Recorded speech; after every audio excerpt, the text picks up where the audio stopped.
buenos días, bienvenidos. Estamos en nuestro tiempo devocional en esta mañana. El día de hoy estamos en nuestro devocional número 95, que lleva el título de Llamamiento gozoso al culto de Jehová. Llamamiento gozoso al culto de Jehová. Para esta ocasión vamos a revisar nuestra porción, que será el Salmo 95, que nos va a servir de texto para esta mañana. Dice la palabra de Dios, Salmo 95: Venid, aclamemos alegremente a Jehová, cantemos con júbilo a la roca de nuestra salvación, lleguemos ante su presencia con alabanza, aclamémosle con cánticos, porque Jehová es Dios grande y Rey grande sobre todos los dioses, porque en su mano están las profundidades de la tierra, y las alturas de los montes son suyas. Suyo también el mar, pues él lo hizo, y sus manos formaron la tierra seca. Venid, adorémonos y postrémonos, arrodillémonos delante de Jehová, nuestro Hacedor, porque él es nuestro Dios, nosotros el pueblo de su prado y ovejas de su mano. Si oyereis hoy su voz, no endurezcáis vuestro corazón, como en Meriba, como en el día de Masá, en el desierto, porque me tentaron vuestros padres, me probaron y vieron mis obras. 40 años estuve disgustado con la nación, y dije: pueblo es que divaga de corazón, y no han conocido mis caminos. Por tanto juré en mi furor que no entrarían en mi reposo. Bien, este salmo pone especial énfasis en la adoración a Dios, convirtiéndolo en un salmo de adoración. Pero también es un salmo real por la forma en que reconoce a Dios como gran rey. El salmo tiene estas características que refleja el ánimo de la comunidad que rinde culto. Está la adoración a Dios con un ánimo festivo, la adoración a Dios con un ánimo contemplativo y la adoración a Dios en obediencia. El Salmo 95 indica esta invitación a alabar a Dios, a exaltar la majestad de Dios, este llamamiento a la oración, y también una advertencia en contra de la rebelión. Para la exposición de este salmo podemos tomar el material que encontramos en Hebreos 3 y 4, pues allí se dice expresamente que la exhortación de los versículos 7 y 8 tiene vigor en el presente. El autor y la ocasión del salmo se desconocen. Lo de Hebreos 7 por medio de David no significa otra cosa, sino que la cita se halla en el Salterio de David, no precisamente que David compusiera este salmo. El cantar del salmo es hímnico, litúrgico y procesional. Hemos de procurar hacer melodía a Jehová como a nuestro gran Dios y nuestro gran bienhechor. Tomar aviso y enseñanza para nosotros mismos y para otros, aquí en concreto, a escuchar la voz de Dios y no endurecer nuestro corazón como lo hicieron los israelitas en el desierto, para no caer bajo la ira de Dios ni perder el reposo prometido como les sucedió a ellos. Este himno de alabanza llama a Israel a comparecer ante Dios y a humillarse en su presencia. Contiene la advertencia especial de no dudar de la presencia de Dios en medio de ellos. Es el juicio por no alabar a Dios que fue severo. Dios no permitió que esa generación incrédula entrara a la tierra prometida. El himno nos muestra, pues, la alabanza que alienta al pueblo fiel de Israel a venir y adorar a Dios en su templo, puesto que Él creó el universo y a Israel. Estas dos maravillosas creaciones de Dios están unidas por Iso y hacedor y sus manos. Estos temas celebran a Dios como creador del universo y el Señor de la historia, que unen sus lazos conductores con el Dios viviente que sostiene a ambos. En la sección segunda, el profeta amenaza con juicio y advierte a Israel para que no se aparten de la adoración a Dios. Mientras la primera sección es un llamamiento a la alabanza y razón para la alabanza, esta sección segunda consiste de una advertencia de no olvidarse de la alabanza y una amenaza del juicio que seguirá si no le alaban. El escritor de Hebreos dirige este salmo a la iglesia por medio de un llamado a los fieles a no endurecer sus corazones en incredulidad contra el Dios vivo, puesto que el desobediente no entrará en la tierra del descanso. En el Salmo 95 comienza con esta sección del Salterio. El tema de estos salmos hasta el Salmo número 100 es la afirmación del Señor como soberano y creador, y también como Dios del pacto con Israel. Este es un agregado que no vimos en los salmos anteriores, el pacto de Dios. Aunque provienen de experiencias de adoración y tiempos y autoría diferentes, estos salmos se han unido para adorar al Dios que reina y poner de manifiesto su poder en medio de la historia humana. El salmo reconoce a Dios como el liberador de Egipto, tema que se amplía al decir que es el creador de los cielos y fuente de toda justicia y verdad, como lo veremos en el Salmo 96 el día de mañana. Esos dos temas se desarrollan igualmente en el Salmo 97, donde se afirma que Dios es el Ser Supremo y que es fiel, bondadoso y santo. Estos atributos divinos son fuente de la alabanza para el pueblo, pues Israel ha recibido la revelación divina para llevarla a toda la tierra. Lo veremos en el Salmo 98. Y para el Salmo 99, el pueblo alaba al Señor porque escogió a Sión como su morada eterna, y hasta los querubines celebran esta iniciativa divina. Finaliza esta sección con el poema clásico de la alabanza y adoración universal, en el cual se distingue la misericordia y la bondad del Señor en el Salmo 100. En efecto, Dios es el Rey que merece adoración, reconocimiento, alabanza y gratitud.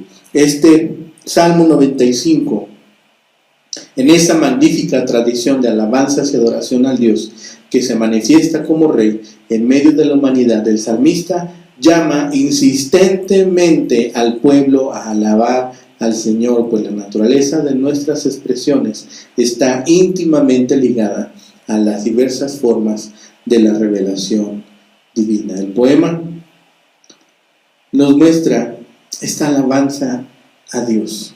En la primera sección, la sección inicial del poema es una invitación a la alabanza y un reclamo a la adoración. El salmo comienza con un himno alegre y lleno de gozo al Dios que es Rey y roca, al Señor que salva y es grande, al soberano entre todas las divinidades, al que tiene el poder sobre las profundidades de la tierra, los montes y el mar. El salmista invita al pueblo a incorporarse a una expresión de alabanza que pone claramente de manifiesto el reconocimiento pleno de Dios, que tiene el poder absoluto sobre todo lo creado. Las imágenes que utiliza el salmista son descriptivas. La afirmación, Dios es roca que salva, evoca las ideas de seguridad y estabilidad, propicia un ambiente de esperanza y futuro y celebra sus actos redentores y liberadores. El Salmo comienza con las características típicas de los himnos de alabanza, una invitación, dicen venid, aclamemos, cantemos, lleguemos delante de su presencia, y la exposición del motivo para la adoración. Porque el Señor es grande.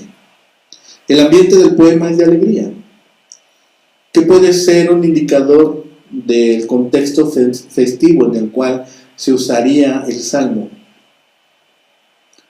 La lectura del Salmo da la impresión de que los adoradores están en medio de algún tipo de procesión que incluye cánticos y danza. El fundamento de la invitación es la naturaleza de Dios. El salmista ha reconocido que Dios tiene una serie importante de cualidades que son motivo de alegría y seguridad. Afirman con seguridad que su Dios es firme, creador y poderoso. Y ese sentido de confianza que se hace alegría en el culto lo motiva a proseguir la invitación y llamar nuevamente al pueblo a adorar, postrarse y arrodillarse ante el Señor, a quien llama Hacedor y nuestro Dios, y de quien se reconoce como pueblo de su prado y oveja de su mano. En la segunda sección de este Salmo 95, del versículo 7 al 11, la respuesta a la invitación a la alabanza de la primera sección del Salmo la produce un profeta del culto, que se levanta para advertir al pueblo sobre las consecuencias adversas e indeseables de la infidelidad. Comienza su mensaje de denuncia con la frase: si oyeres hoy su voz, que es una manera de desafiar la actitud del pueblo a obedecer el mandato divino. El profeta articula en medio de este algarabía, de esta celebración, una firme denuncia al pueblo que intenta impedir que se repitan las acciones y los errores de los antepasados, que trajeron al pueblo dolor, agonía, derrota, deportación, dolor y llanto. El salmista, que hace funciones de profeta en el poema, recuerda las acciones rebeldes del pueblo en la época de liberación, específicamente en Mashá y Meriba. El pueblo, aunque había experimentado la intervención salvadora del Señor, se rebeló contra el Señor. Me tentaron vuestros padres, me probaron, dice el versículo 9, trayendo sobre ellos mismos la muerte y la imposibilidad de ver cumplida la promesa de ver y disfrutar la tierra prometida. Las consecuencias de las rebeldías fueron terribles para el pueblo. La respuesta divina a esas actitudes de arrogancia e infidelidad es que no entrarían al reposo divino, que alude al disfrute del cumplimiento de las promesas de Dios. El descanso o reposo es ver logrado el propósito divino en la vida del pueblo. Ese disfrute pleno y grato no se logró, no por la incapacidad o indisposición divina, sino por la deslealtad del pueblo, por la rebeldía de los antepasados del pueblo de Israel, que prefirieron los caminos de la infidelidad antes de responder con fidelidad, gratitud, firmeza y seguridad a los desafíos y problemas que les presentaba el desierto. Este poema pone de manifiesto la tensión creadora que existe entre la adoración a Dios y las denuncias proféticas. La adoración debe no solo incluir elementos de gratitud al Señor y exponer con claridad el fundamento de sus agradecimientos, sino debe incluir elementos educativos que desafíen al pueblo a la fidelidad y al compromiso. Este salmo es un magnífico ejemplo de la importancia de unir el mensaje profético a la fidelidad y el compromiso. Este salmo nos lleva por ese camino. El mensaje profético debe estar presente en las celebraciones, en los festivales, en las alabanzas, en la adoración a Dios, pues ese ambiente de reconocimiento y espiritualidad es un magnífico entorno para la educación transformadora, que va a incentivar no solo las devociones, sino las demostraciones concretas en la historia de la voluntad redentora del Señor. Este salmo incluye el tema del descanso como símbolo de la entrada a la tierra prometida. El pueblo no descansó por la infidelidad y deslealtad, que de forma concreta eran actos de desobediencia al pacto o alianza que había establecido el Señor. La infidelidad fue la causa para que el pueblo no disfrutara el cumplimiento de las promesas divinas. Sin embargo, en contraposición a esta imagen del pueblo infiel, el Salmo alude a Dios como este pastor fiel, que se preocupó por liberar al pueblo de Israel de la esclavitud de Egipto para posteriormente guiarlo en el desierto y llevarlo a la tierra prometida. Y aunque aquella generación no logró ver el cumplimiento de la palabra divina, la generación próxima no solo vio hecha realidad la promesa del Señor, sino que participó en las dinámicas de entrada, conquista y asentamiento de Canaán. Es en esta extraordinaria tradición de pastor fiel y amoroso que se presentó Jesús de Nazaret a su pueblo. Sus mensajes no solo afirmaban la importancia de la adoración y el cultivo de la piedad personal o individual, sino también enfatizaba las implicaciones proféticas y comunitarias de su palabra desafiante y firme. Por esa capacidad de integración y contextualización, Jesús presentó el mensaje del reino de Dios con autoridad y valentía. Denunció tanto las experiencias religiosas superficiales cautivantes como a los líderes políticos de su época que con sus decisiones y acciones oprimían al pueblo e intentaban detener el paso firme y decidido de la voluntad de Dios en medio de la historia humana. Es en este Salmo 95 que vemos la alabanza y la penitencia, la adoración, la advertencia ante la ausencia de esa adoración. El Salmo comienza con un llamado exuberante a la adoración y es difícil leerlo sin ser contagiado con algo de entusiasmo del escritor. Dice enfáticamente: venid, aclamemos alegremente a Jehová, cantemos con júbilo a la roca de nuestra salvación. Sin duda, escuchamos la voz del Espíritu Santo en estos versículos, llamando a Israel a volver a la adoración a Jehová al final de los días oscuros de la tribulación. Pero no debemos olvidar su voz llamándonos también de todo ídolo que nos pueda detener. Es interesante este salmo en su estructura, que aunque es un salmo corto, es potente en su enseñanza. En un corazón endurecido será inútil para la adoración.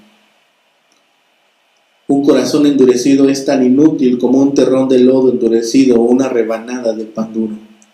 Nada puede restaurarlo ni hacerlo útil. El salmista nos advierte que no endurezcamos nuestro corazón como lo hizo Israel en el desierto. Que cada vez, en cada día, se continuaban resistiéndose a la voluntad de Dios. Estaban tan convencidos de que Dios no podía liberarlos, que simplemente perdieron su fe en Él. Cuando el corazón de alguien se endurece, esa persona está tan aferrada a sus caminos que no puede volver a Dios. Y esto no sucede de una sola vez. Es el resultado de decidir pasar por alto la voluntad de Dios una y otra vez. Si nosotros nos resistimos a Dios el tiempo suficiente, quizás Él nos deseche como si fuésemos pan duro, inútil y sin valor. ¿Qué nos impide hoy obtener la bendición principal de Dios? ¿Qué nos impide entrar en su reposo? ¿Hemos sido malagradecidos? ¿No estamos dispuestos a adorarle? ¿No somos capaces de someternos a su voluntad? ¿Hemos endurecido nuestro corazón? Tenemos dudas obstinadas que prueban a Dios. En Hebreos 4, versículos 5 al 11, se nos alienta a que no endurezcamos nuestro corazón, sino que rechacemos el pecado y cualquier cosa que nos aparte de Dios. Seamos dóciles. Oremos a Dios para que nos permita esa docilidad. Seamos obedientes. Seamos pacientes y confiemos en las promesas de Dios. Que Dios, a su tiempo, dará recompensa, que Dios a su tiempo nos permitirá ver la acción de su mano en nuestra vida, en nuestro caminar y en nuestra persona. Oremos por ello. Que el Señor les bendiga, que tengan un excelente día.